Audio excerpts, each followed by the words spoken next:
বাড়িতে কি কেউ আছেন? হ্যাঁ বলুন। নমস্কার, আমি অঞ্চল থেকে জনগণনা করতে এসেছি। আপনার নামটা কি জানতে পারি? আমার নাম চম্পা রানী। আপনার কি বিয়ে হয়ে গেছে? হ্যাঁ, আমার তো বিয়ে হয়ে গেছে। আপনার স্বামীর বয়সটা একটু বলবেন? আমার স্বামী আমাকে ডিভোর্স দিয়ে চলে গেছে, 8 বছর হয়ে গেছে। তো আপনার বাচ্চা কাচ্চা আছে? হ্যাঁ, আমার একটা বাচ্চা আছে, এই বছর দেড়েক হলো। এক মিনিট, আপনার স্বামী তো 8 বছর আগে চলে গেছে, আপনার 1.5 বছরের বাচ্চা কি করে হলো? ও হ্যালো, আমার স্বামী ছেড়ে চলে গেছে, আমি তো কোথাও যাইনি। দূর বাবা, সব বাড়িতে একই কেস। আচ্ছা, আমাদের মাতৃভাষা আছে, পিতৃভাষা নেই কেন বলো তো? আমি বলছি কারণ মারা এত বেশি কথা বলে যে বাবাদের কথা বলার সুযোগই দেয় না, সেই জন্যই পিতৃভাষা নেই। দাঁড়া, তোকে আজকে যাচ্ছি আমি। আজকে মার জন্য সোনার হার নিয়ে এসেছি, যাই মাকে গিয়ে সারপ্রাইজ দিই। আচ্ছা মা, বলুন তো আমার মুঠোর মধ্যে কি আছে? কেন আমার ছেলে?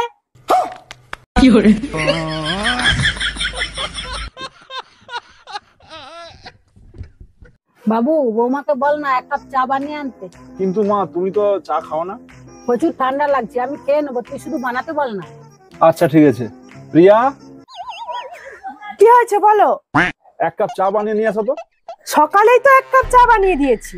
আরে আমার চাই না, মায়ের চাই। মা চা খাবে? হ্যাঁ বৌমা, আমি চা খাবো। ঠিক আছে মা।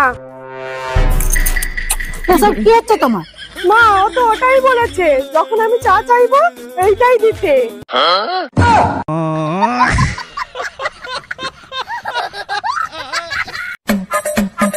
মা, আমি এসে গেছি। মা, আমি এসে গেছি। বাহ, তুই হঠাৎ এসে গেলি, কোনো খবর দিসনি তো? সারপ্রাইজ মা, সারপ্রাইজ। কিন্তু মা, তোমার বৌমাকে তো দেখতে পাচ্ছি না কোথাও। বৌমা বৌমা তো অন্য ছেলের সঙ্গে পালিয়ে গেছে। কই, তুমি তো আমাকে এই কথা বলনি। সারপ্রাইজ বাবু, সারপ্রাইজ। बात कुछ समझ न आए तुम्हें क्या हम। কি রে, আগে তো কাজের মেয়ে ছিলিস, এখন তো উকিলের বউ হয়েছিস, কেমন চলছে? কোনো তফাৎ নেই গো কাকিমা, আগে থেকে অনেক খারাপ অবস্থা। কেন, কি হয়েছে? কাজকর্ম বিয়ের আগে যা ছিল সব সেই রকমই আছে, শুধু মাঝখান থেকে মাইনেটা বন্ধ করে দিয়েছে। মানে? আগে তবু উকিল সাহেব ভালোবেসে বকশিস টকশিস দিত, এখন তো তাও দেয় না, সবই উকিলের বুদ্ধি গো।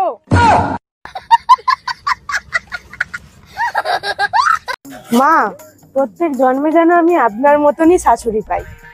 বৌমা, এত খারাপ কর্ম তো আমি করিনি যে তার ফল পেতে হবে।